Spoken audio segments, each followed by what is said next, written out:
Today I'm going to show you exactly what it costs to run my house here in Thailand each month. Not averages, not estimates, my actual bills every month. Now every house is different and every lifestyle is different. What I pay each month depends on where I live, the size of the house, whether it's a condo or a standalone house, how much we use the air conditioning, and honestly just how we choose to live day to day. So what I'm about to share isn't the cost of living in Thailand. It's not some universal number you can copy and paste into your retirement plan. It's simply my real costs from my real bills in my real house over here. Yours might be lower, yours might be higher, but hopefully it'll give you a much better idea of what life here can actually cost. So let's start with the bill almost everyone asks me about: electricity. Now Thailand gets hot, not just it's nice and sunny day hot, I mean properly hot. And if there's one bill that catches a lot of people out when they move over here, it's the electricity bill. In our house, we've got 3 different air conditioning units, one in our living room and one in each bedroom. During the daytime, usually if I'm at home, we'll often have the living room aircon running all day. And at night we always use the 2 bedroom units. Before we installed solar, our electricity bill was usually somewhere between about 2,500 baht and 3,000 baht a month. Now that's probably lower than some people expect, but it's still one of the biggest household bills we had. Then we changed something. Our latest electricity bill came in at just under 700 baht. That's not a typo, and no, we didn't stop using the air conditioning. In fact, we're now charging our electric car at home as well. So what changed? Well, that's where the solar panels come in. Before I get into that though, it's worth saying that electricity bills do change throughout the year. The hotter months usually mean the air conditioning is working much harder, while in the cooler months, obviously it's naturally a bit cheaper. But reducing our electricity bill wasn't about using less electricity. It was about changing where that electricity comes from. I'll be honest here, installing solar panels wasn't exactly my idea, it was my wife's. And at first I wasn't really that interested. I just thought, well, we'll pay the electricity bill every month and that's just part of living here. But as electricity prices have started to creep up in 2026, my wife kept moaning at me saying the same thing. I'd rather be in control of our electricity bill than just keep hoping it doesn't go up again. And to be fair, she has a point. So we decided to go ahead with this. We didn't do everything at once though. We started with just 4 panels on the roof just to see how it worked. Then once we were happy with the system, we expanded it, and now we've got 8 panels across 2 parts of the roof, along with a much larger battery, so we can store the electricity we generate during the day and use it after the sun goes down. The total cost including everything has been close to about 200,000 baht. That's obviously quite a bit of money. So this definitely isn't something I'd recommend everyone rushes out and does. The panels are positioned on different parts of the roof to make the most of the sun as it moves across the sky during the day.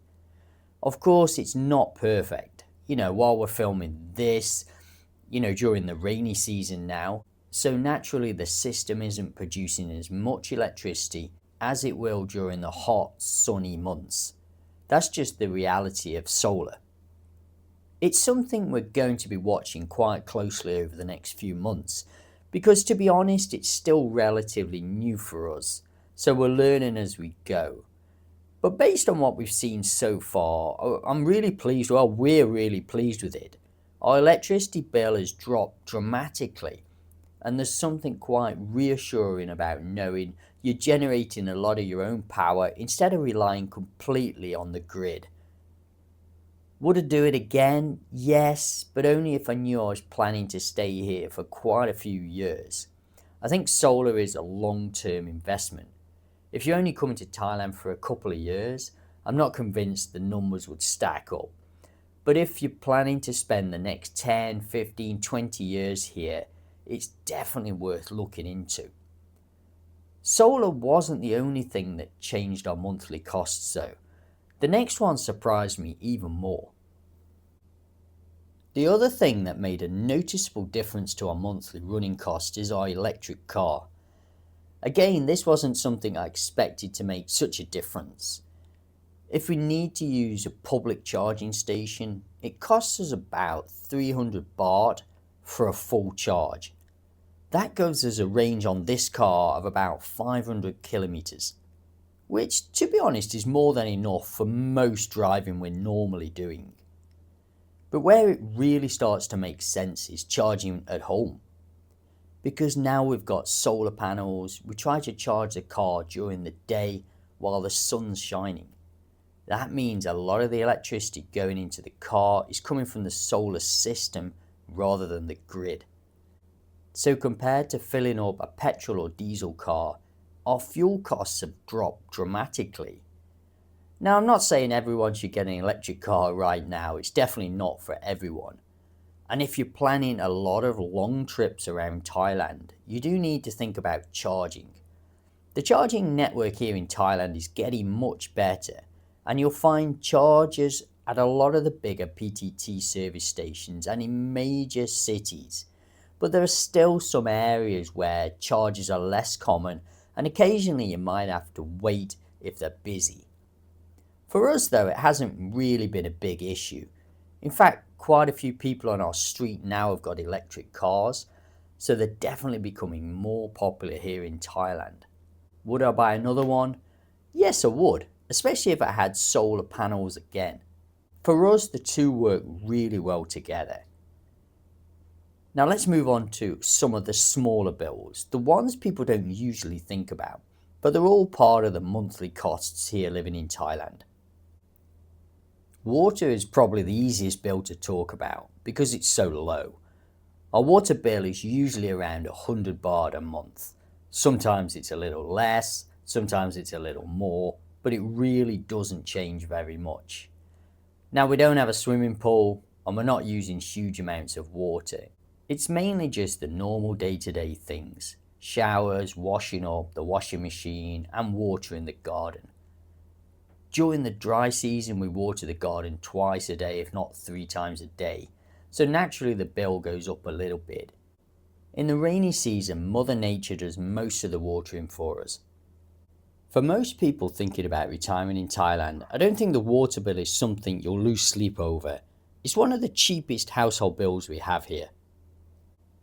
The internet is another bill that, to be honest, has impressed me. We pay around 550 baht a month, and for what we use it for, it's been excellent.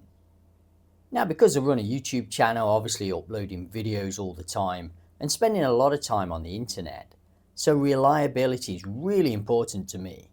Thankfully, we've had very few problems, and it's honestly been better than I expected living here in Thailand. If you're worried about staying connected with your family back home or even working remotely, I don't think the internet is something you need to worry about. Our mobile phones are with AIS, and my own bill comes to around 600 baht a month. Coverage has been excellent, whether we're at home or travelling around Thailand. But like the internet, it's one of those costs that often surprises people. Most people expect it to be much more expensive than it actually is. Now let's move on to one of the bills people almost never think about, until something breaks. Home maintenance. No matter where you live in the world, things eventually need repairing or replacing. But I do think the climate in Thailand speeds some of that up. The heat is relentless here for much of the year, and if you're living near the coast, you've got the salt air to think about. Over time, that combination can be pretty hard on a house. Even simple things don't seem to last quite as long. I've noticed things like car batteries don't seem to last as long here because of the heat, and it's the same thing around the house. Air conditioning units need servicing, paintwork fades, sealants wear out, garden equipment takes a bit of a battering. Then every now and again something unexpected breaks and suddenly you've got a repair bill you weren't planning for. The difficult thing is putting a monthly figure on it. It's not like your electricity bill that arrives every month. Some months you might spend nothing at all. Then the next month an air conditioning unit needs repairing or even replacing, or a water pump fails, and suddenly you've got a much bigger bill.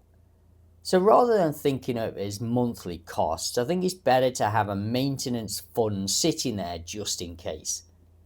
Because if you own a home in Thailand long term, something will eventually need fixing. And it's much less stressful if you've already budgeted for it. Now another question people ask is, what about swimming pools?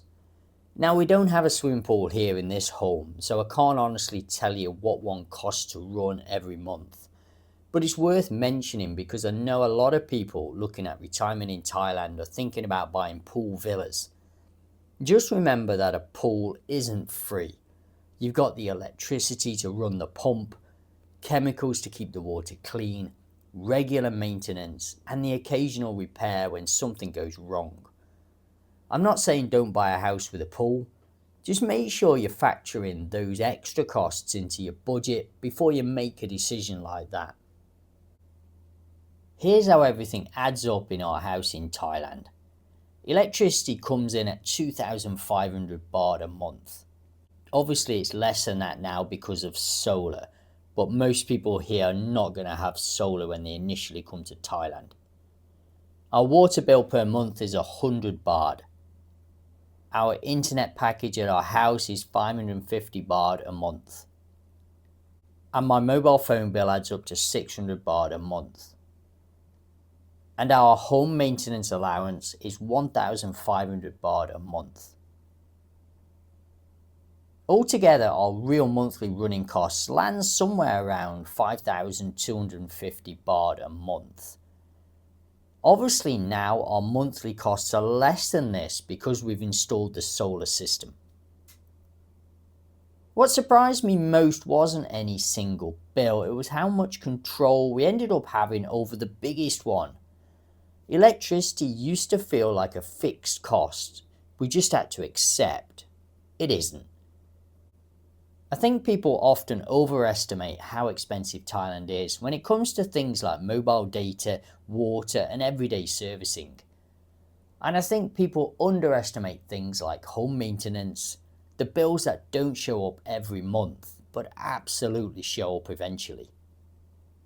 Looking back, would I make the same decisions again?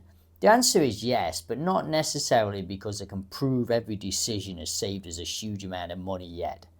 Solar is a good example. I like the fact that we're producing our own electricity and relying less on the grid, but it's still too early to say exactly how long it will be to fully get our investment back. The same goes for the EV. The upfront cost was higher, so it's not like the savings appeared overnight. But for our lifestyle, it's been a great fit. We do a lot of traveling at weekends, and being able to drive 2 or 3 hours, explore somewhere and come home without worrying about fuel costs has been a real benefit. So maybe the biggest advantage isn't just the money saved, it's the freedom and the control it gives us.